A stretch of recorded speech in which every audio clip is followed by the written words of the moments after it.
हम, कैसी खुशी खड़ी रुके ना एक घड़ी, एक पल है जिंदगी, एक पल कुछ भी नहीं।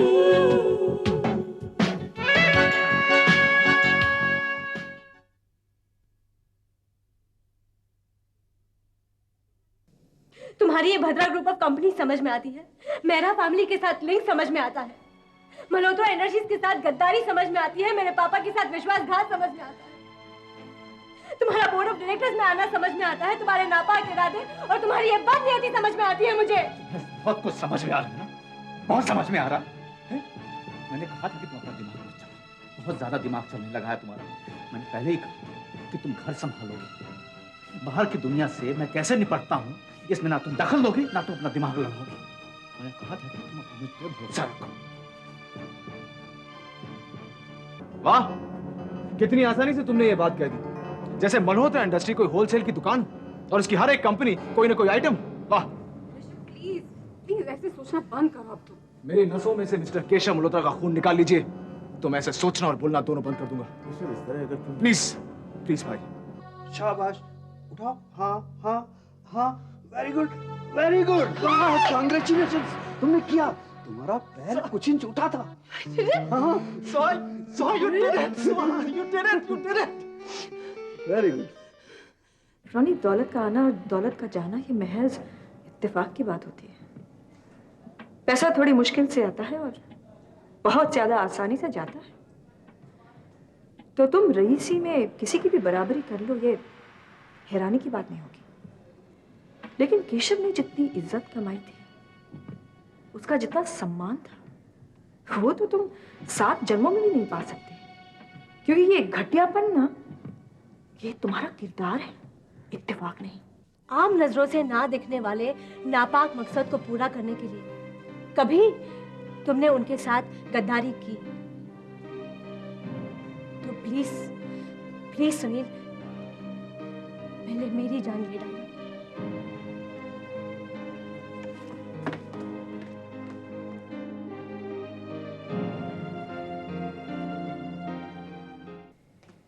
भाभी आइए, बैठिए।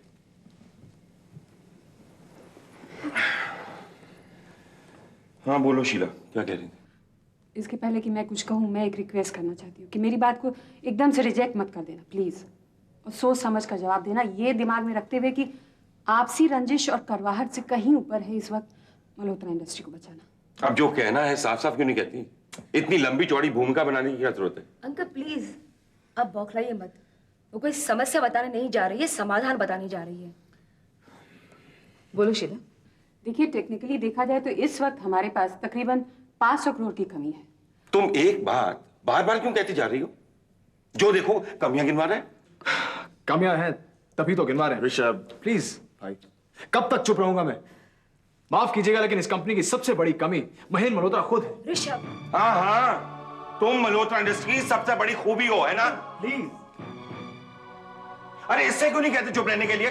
जब देखो झपटने को आ जाते हैं। Stop this nonsense, both of you. Just stop it. अगर तुम एक दूसरे को टारगेट बनाना बंद नहीं करोगे ना, तो मैं यहाँ से चली जाऊंगी। फिर भाड़ में गए तुम्हारे प्रॉब्लम्स और उसके सॉल्यूशंस। क्या हमें दुश्मनों की कमी है इस वक्त? महेंद्र मल्होत्रा, ऋषभ मल्होत्रा और हम सब जितने यहाँ पे हैं, अगर हमारी कोई भी आइडेंटिटी है ना, तो वो है मल्होत्रा इंडस्ट्रीज। और अगर मल्होत्रा इंडस्ट्रीज को कुछ हो जाएगा ना, तो हम सब रास्ते की भीड़ बन जाएंगे, समझे? इस वक्त सारे आसार इसी बात की ओर इशारा करते हैं कि मल्होत्रा इंडस्ट्री में जाए। कोई कुछ भी सलाह देना चाहे उसे सुन लेनी चाहिए, क्योंकि पता नहीं किसकी सलाह में ऊपर वाले की मेहरबानी। बोलो शीला, क्या कह रही थी तुम? मैं तो कुछ कहना ही नहीं चाहती। पता नहीं, जैसे ही मैं वो नाम लूंगी तुम लोग। शीला तुम बोलो बोलो जो तुम कह रही थी। अगर तुम्हारे सलाह या सजेशन के साथ कोई इंसाफ नहीं हुआ तो मैं अभी से कह देती हूँ कि मल्होत्रा इंडस्ट्रीज को बचा पाने की हमें काबिलियत ही नहीं है। इसका मतलब तो ये हुआ कि मल्होत्रा इंडस्ट्रीज को हमें उसके ही हाल पर छोड़ देना चाहिए। इन शॉर्ट, उसे बच जाना चाहिए। What? मैं ये कहना चाह रही हूँ कि ये 500 करोड़ की कमी हम स्वेतलाना की मदद से पूरी कर सकते हैं। स्वेतलाना? हाँ। स्वेतलाना को जो 500 करोड़ के ऑयल शेयर्स मिले हैं, वो किसी भी सूरत में हमें नहीं मिल सकते। और ये बात मैं बहुत सोच समझ के बोल रहा हूँ, ना किसी रंजिश के साथ, ना ही कड़वाहट के साथ। आपके सुझाव में बिल्कुल दम नहीं है। शीला जी की इस बात में मुझे तो उम्मीद नजर आती है। I agree. एकदम से खारिज करने वाली सलाह नहीं है ये। कैसी बात कर रही हो तुम बेटा? मल्होत्रा इंडस्ट्री से स्वेतलाना कितनी बेइज्जती, कितनी नफरत, कितना दुख मिला है, तो आज वो हमें हमारी मदद करने में इंटरेस्टेड क्यों होगी? ऋषभ, मल्होत्रा इंडस्ट्री से उसे नफरत, बेइज्जती और दुख मिला, लेकिन केशव मल्होत्रा से उसे प्यार, इज्जत और सुख ही मिला है। और ये मल्होत्रा इंडस्ट्रीज केशव मल्होत्रा की है, शायद इसलिए वो इंटरेस्टेड हो सकती है। मेरा बेटे, अब इस पर बहस करने से कोई फायदा नहीं है। मैं और भाभी जाके स्वेतलाना से मिले थे, उसे साफ लफ्जों में कह दिया कि वो शादी के फैसले से पीछे नहीं हटेगी। मैं भी इसी मुलाकात के बारे में सोच रही थी, लेकिन तब का मुद्दा अलग था और अब का मसला बहुत ही अलग है। पिछली बार हम शेयर डिस्ट्रीब्यूशन का एतराज लेके गए थे और इस बार मल्होत्रा इंडस्ट्रीज बचाने के लिए। और इसीलिए मुझे यकीन है कि मल्होत्रा इंडस्ट्रीज को बचाने के लिए स्वेतलाना आगे जरूर बढ़ेगी। मुझे लगता है कि हम लोग कुछ जरूर से ज्यादा उम्मीद बांधे बैठे हैं, क्योंकि हम अच्छी तरह जानते हैं कि ये 500 करोड़ उसे तब मिलेंगे अगर वो शादी नहीं करती है तो। और जहां तक मैं जानता हूं, बहुत ही जल्द वो डॉक्टर सौरभ से शादी करने वाली है। हाँ, लेकिन वो अपनी शादी कुछ दिनों के लिए पोस्टपोन भी तो कर सकती है। शीला जी, कम ऑन, ये मसला चंद दिनों का नहीं है, चंद महीनों का भी नहीं है। क्या स्वेतलाना अपनी शादी 1 साल के लिए पोस्टपोन करेगी? लेकिन ऋषभ, जाकर बात करने में हर्ज क्या है? बेकार में जाकर अपनी बेइज्जती करवाने में मुझे हर्ज जरूर है। मल्होत्रा इंडस्ट्री को बचाने में खुद को थोड़ी बेइज्जती झेलनी पड़े तो भी सौदा मेरे ख्याल से सस्ता है। मैं तो ऋषभ की बात से सहमत हूं, ये जानते हुए कि वो साफ इनकार कर देगी, और ये ही नहीं बल्कि वो हमें बेइज्जत भी कर सकती। अब मैं अपनी बेइज्जती कराने के लिए तैयार नहीं। अरे लेकिन किसी ना किसी को तो जाकर बात करनी ही पड़ेगी। मैं चला जाता, लेकिन मेरे जाने से बनती बात बिगड़ सकती है। स्वेतलाना लाख चाहे, लेकिन मैंने जो उसके साथ बुरा किया है उसे भूल नहीं सकती। वैसे उसे हम सब की बुराइयां याद होंगी। इसका मतलब उससे जाकर बात करने के लिए कोई भी तैयार नहीं है। मैं जाऊंगी। मैं जाऊंगी स्वेतलाना से मिलने।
रजत को कितना बुखार है? 103। कोई खतरे की तो बात नहीं है ना? नॉर्मली 103 बुखार में कोई खतरा नहीं होता है, लेकिन कैंसर जैसे इस बीमारी में खतरा तो होता ही है।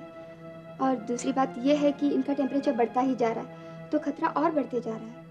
लगता है इनके बॉडी की लड़ने की ताकत कम होते जा रही है, और ऐसी बीमारियों में तो सर्दी खांसी भी जानलेवा हो सकती है, क्योंकि कोई दवाई इन पे जल्दी असर नहीं करती।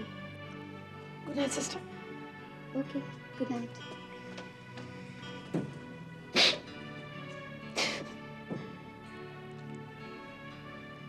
हे भगवान, तुम्हें इसे ले जाने की क्या जल्दी है? कम से कम मुझे मेरी प्रॉमिस पूरी करने का तो मौका दे दो, प्लीज।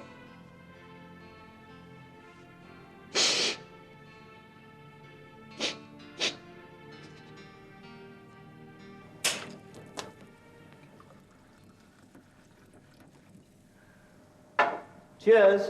Shut up. तुम बड़ी डिस्टर्ब लग रही हो। परेशानी से अगर परेशानी मिटती तो मैं तुम्हें परेशान होने देता, लेकिन परेशानी मिटती है इससे। तुम भी इसके हवाले अपने परेशानी कर दो और फिर देखो। गीले गले और ठंडे दिमाग से जब आदमी सोचता है तो हर प्रॉब्लम का कोई ना कोई सॉल्यूशन निकल आता है। ये लो, अपने हाथ में थाम लो और देखो, दिमाग की सारी गांठें खुल जाएगी। मैत्री, गनीमत समझो कि ये ग्लास पर हाथ गया और तुम्हारे मुंह पर नहीं गया। तुम्हारे सर पर भी जब भी गुस्सा सवार होता है ना, तो तुम्हें होश नहीं रहता कि तुम क्या बोल रही हो। मुझे बिल्कुल होश है कि मैं क्या बोल रही हूँ। You also bloody well understand that. तुम्हें बस मैं ही एक दिखता हूँ ना अपना गुस्सा उतारने के लिए। You treat me like a bloody waste paper basket. Shut up. उस दिन से डरो जिस दिन की मैं तुम्हें वेस्ट पेपर बास्केट समझती हूँ। Enough, enough, मैत्री। चिल्लाने के बजाय अगर कोई गैरतमंद आदमी होता ना, तो अपना बैग पैक करता और वापस चला जाता। मैं भी बस जा ही रहा हूँ, यहाँ रुकने वाला नहीं। हाँ हाँ, मुझसे कह रहे हो कि जा रहे हो, और जा किधर रहे हो? बोतल की तरफ। कुकू, एक बात समझ लो, जो बेल पेड़ के सहारे से जीती है ना, वो कभी खुद अकेली जिंदा नहीं रह सकती। तुम भी मेरे बगैर जिंदा नहीं रह सकते हो, समझ लो इस बात को। आखिर तुम चाहती क्या हो? कुकू, मुझे तो कभी कभी ऐसा लगता है कि तुम सिर्फ ये शराब पीने के लिए ही मुझे बहलाते हो। ये सब बातें तुम सिर्फ इसलिए करते हो कि तुम अपने आप को ड्रिंक्स में डुबो सको, ना तुम्हें मेरी किसी भी प्रॉब्लम से कोई मतलब नहीं है। मुझे लगता है कि अब मुझे ये वॉर अकेले ही लड़नी पड़ेगी। मैं कब तुम्हारे साथ नहीं रहा, बताओ।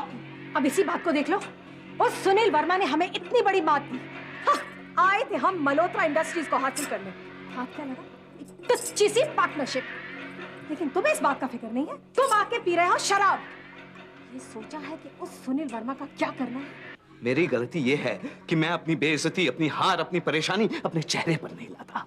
हालात से निपटने का मेरा अंदाज अलग है। सुनील वर्मा ने हमें इतनी बड़ी मात दी तो यकीन मानो कि मुझे इतना बुरा लगा, इतना खून चला, पर मैं सर पकड़कर बैठ नहीं गया। सुनील वर्मा की मैंने तारीफ की और बड़ी ग्रेसफुली मैंने अपनी हार एक्सेप्ट कर ली। हार एक्सेप्ट करते ही सुनील वर्मा को लेकर मेरा दिमाग उल्टी दिशा में चलने लगा। सुनील वर्मा हमसे कहीं ज्यादा शातिर है मैत्री। उससे निपटने के लिए हमें कहीं ज्यादा चालाक बनना पड़ेगा। हमारी हर चाल बिल्ली के कदमों की तरह बेआवाज होनी चाहिए। मैं घात लगाकर बैठा हूं कि सुनील वर्मा पहली गलती करे और मैं वार करूं।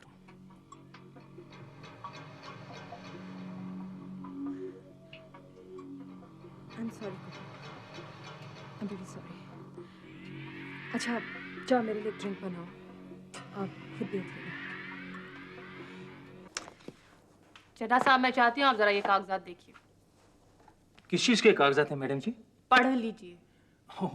ऑफ कोर्स जी।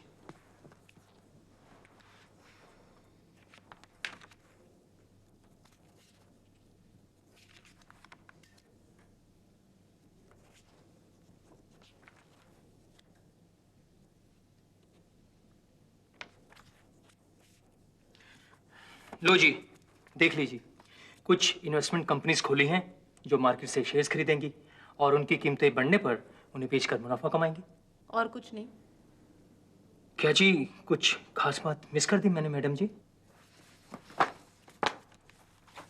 आप जरा अपने काम में धार लाइए। आम आदमी की तरह सोचते रहेंगे तो जिंदगी में कभी तरक्की नहीं कर पाएंगे। ये क्या है?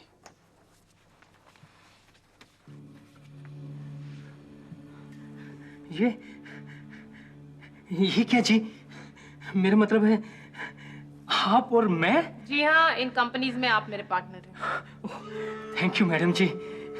पर मैडम जी, आप मुझ पर कुछ ज्यादा ही मेहरबान हो रहे हैं जी। जी नहीं, एक बार काम शुरू हो जाएगा तब आपको समझ में आएगा मैं आप पे क्या करूँ। मेहरबान तो हरगिज नहीं। मैंने आपको पार्टनर इसलिए बनाया ताकि आप काम में जरा दिलचस्पी लें। मैडम जी, काम से कौन साला सॉरी जी, मेरा मतलब है काम से कौन डरता है जी? आप तो मेरे पार्टनर हैं ही। आपके जुनून की तो वैसे भी मैं दाद देता हूँ मैडम जी। दाद देने के बाद अगर आप ऐसा कुछ करेंगे ताकि मैं आपको दाद दूं तो बहुत अच्छा होगा। आप काम बोलकर तो देखिए मैडम जी, मैं दिन रात काम करूंगा जी। दिन रात वाला काम मुझे नहीं चाहिए। जो काम मैं आपको दूंगी वो दिलचस्प होगा। वैसे मैडम जी, आपने जिन कंपनीज पर निशान लगाए थे उन सब के शेयर्स खरीदना मैंने शुरू कर दिया है। चड्ढा साहब, शेयर खरीदना बेचना हर आम ब्रोकर कर सकता है। मैं चाहती हूँ आप कुछ खास तरीके अपनाइए, ऐसे तरीके जिनसे कामयाबी गारंटी है। कैसे तरीके मैडम जी? ये कुछ कंपनीज के खास ऑफिशियल्स की लिस्ट है। कल नहीं तो ज्यादा से ज्यादा परसों तक मैं चाहती हूँ आप इन ऑफिशियल्स के साथ हमारे अनऑफिशियल कनेक्शन बनाना शुरू कीजिए। मेरी बात समझ रहे हैं? मैं तो समझ गया मैडम जी, पर आप नहीं समझती। इन ऑफिशियल्स के साथ आप जो करने को कह रही हैं वो नामुमकिन है। मेरी बात समझने की कोशिश करिए मैडम जी।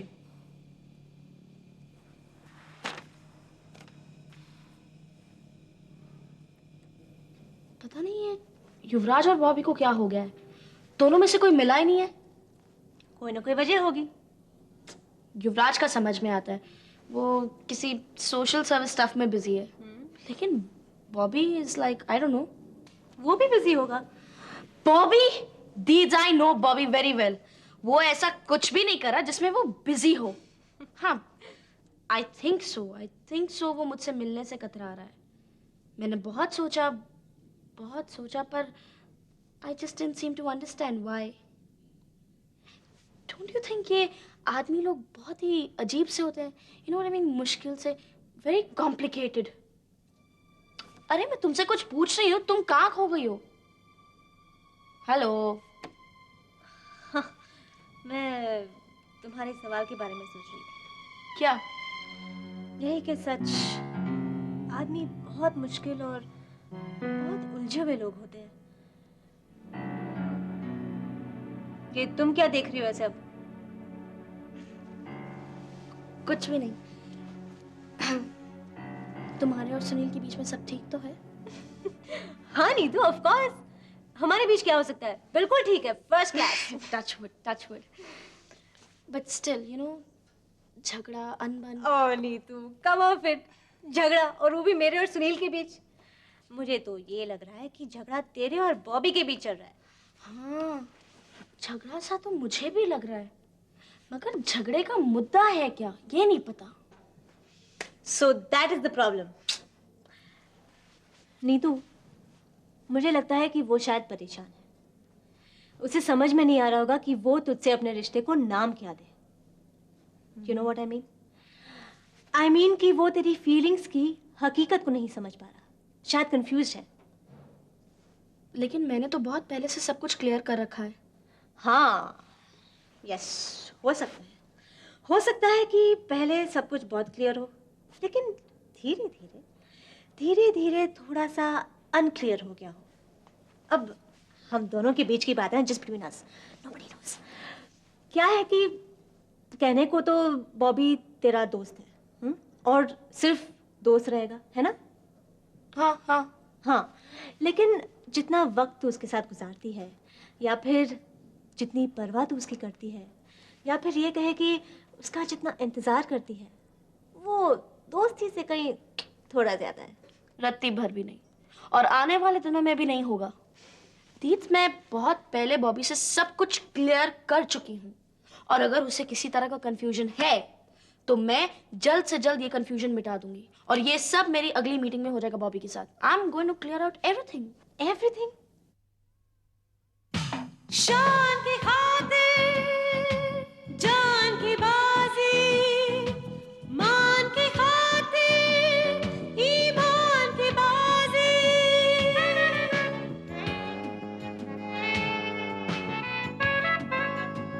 इंसान की खातिर, भगवान की बाजी, अरमान की खातिर, एहसान की बाजी।